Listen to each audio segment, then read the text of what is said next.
Guys, welcome back to my YouTube channel crypto currency. आज मैं फिर से आपके लिए क्रिप्टो करेंसी मार्केट की अपडेट लेकर हाजिर हूँ। अगर आप मेरे चैनल पर पहली बार आए हैं तो मेरे चैनल को सब्सक्राइब करिएगा, वीडियोस को लाइक करिए और कमेंट करिए, ज़्यादा से ज़्यादा शेयर करिए। आप अगर डेली बेस के नोटिफिकेशंस पाना चाहते हैं तो प्लीज़ बेल आइकन को ज़रूर प्रेस करिएगा, जिससे कि मेरे नोटिफिकेशंस आप तक पहुंचते रहे। चलिए, आज मैं आपको अपनी वीडियो में बताना चाहूँगी कि आज क्या खास बातें हैं हमारी वीडियो में आपके लिए।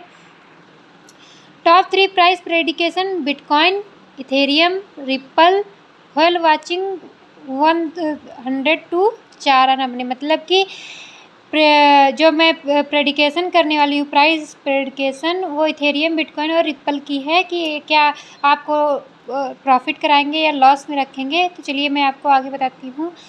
बिटकॉइन कीमत 2017 के बाद से एक्सचेंजेस पर वॉल्यूम का सबसे बड़ा प्रभाव फ्लो दिखाती है। मतलब कि ये मान के चलिए जो करंट टाइम पे इसका प्राइस है वो वही सेम प्राइस 2017 में था। तो उस 2017 के बाद जो स्टेटस उसके चेंज हुए हैं वही अब चेंजेस करंट टाइम से लेकर आगे आने वाले टाइम में चेंज होंगे। तो इथेरियम की कीमत एक्सचेंजेस में जमा किए गए इथेरियम की आमद पर निगेटिव प्रतिक्रिया दे सकती है।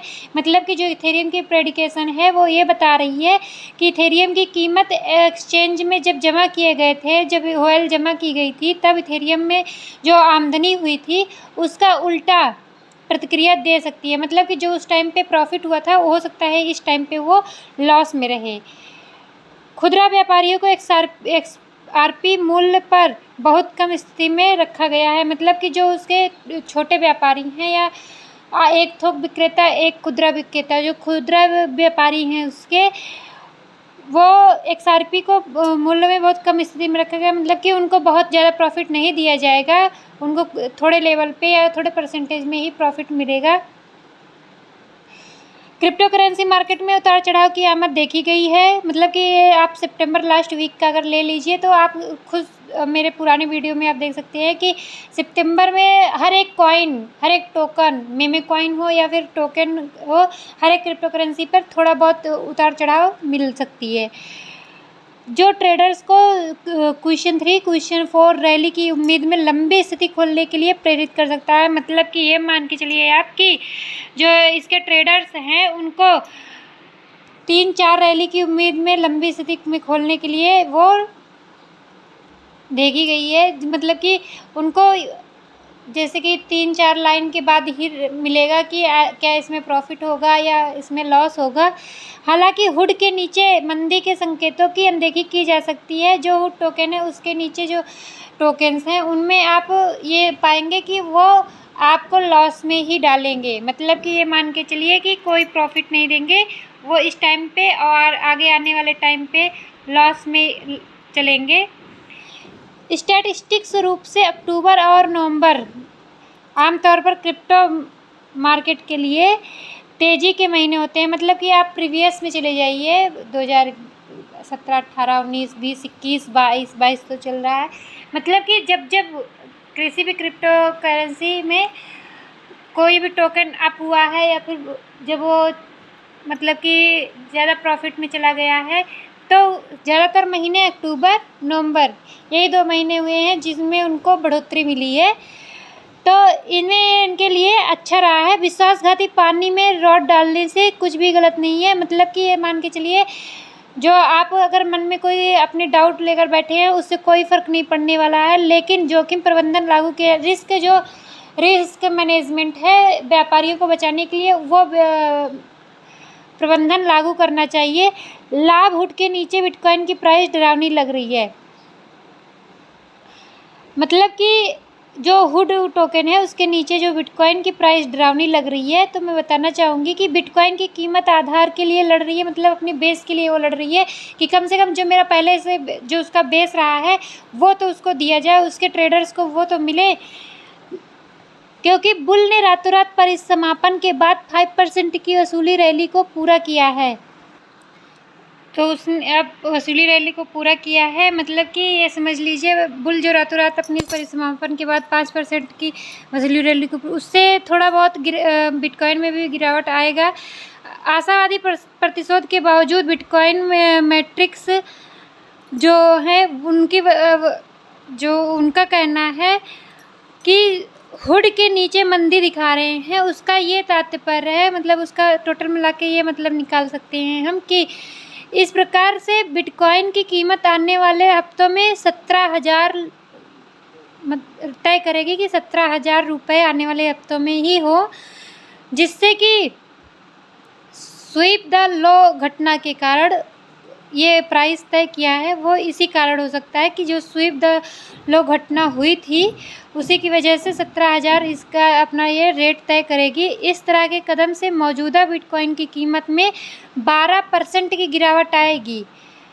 मैंने कल अपने वीडियो में बताया था कि बिटकॉइन 1% डाउन हुआ है, तो कल से लेके आने वाले आगे के हफ्तों तक 12% गिरावट आएगी। तो आप ये मान के चलिए कि जहाँ 16 लाख वाउचर्स अभी इसके बिटकॉइन के जा रहे हैं, उतने में 17,000 ही ये अपना तय करेगी कि इतने ही टोकन इसका बर्न होंगे।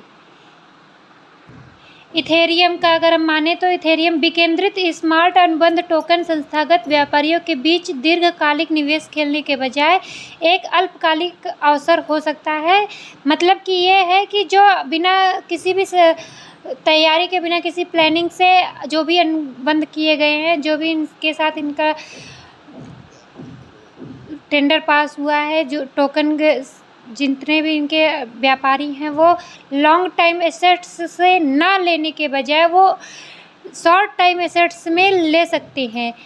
हाल ही में $1250 के स्तर के उल्लंघन ने आवेगी गणना को अयोग्य घोषित कर दिया है। मतलब कि जो 1250 का इथेरियम की अभी जो लेवल टूटा था उस टाइम पे 1250 का लेवल जो ख़त्म हुआ था, उसके बाद से आने वाले जितने भी स्टैटिस्टिक्स में आप देखेंगे कि उन्होंने ये घोषणा की है कि इथेरियम की कीमत गर्मियों के निचले स्तर, मतलब कि जो मई और जुलाई का हाई प्राइस रहा होगा, उसके निचले स्तर 880, जो उनका सबसे लोअर प्राइस था, 880 को पार करने की संभावना है। मतलब कि ये 880 जो गर्मियों में सबसे लोअर प्राइस था उससे भी ज़्यादा डाउन, ये मान के चलिए 880 उस टाइम पे था, तो उससे भी ज़्यादा डाउन ये हो जाएगा, तो 880 से नीचे ही जाएगा, ऊपर तो जा नहीं सकता, को पार करने की संभावना है। इस प्रकार करंट प्राइस में 33% की गिरावट आएगी, मतलब कि लॉस होएगा।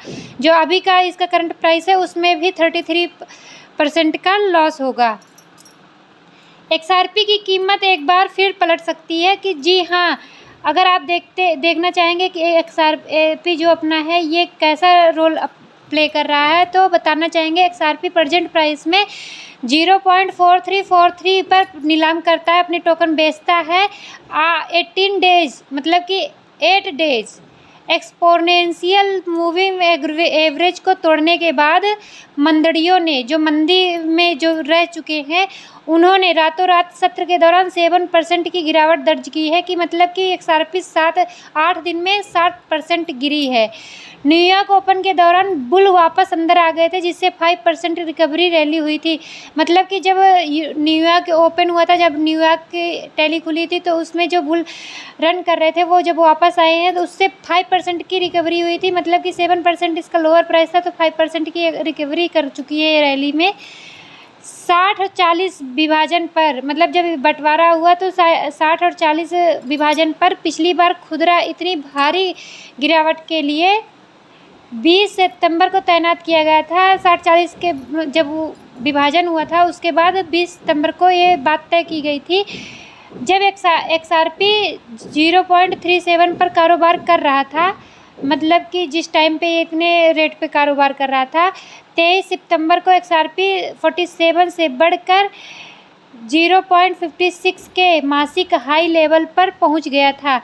मतलब कि 0.37 से 0.56 तक ये पहुंच गया था। पूरा वीडियो देखने के लिए थैंक यू सो मच।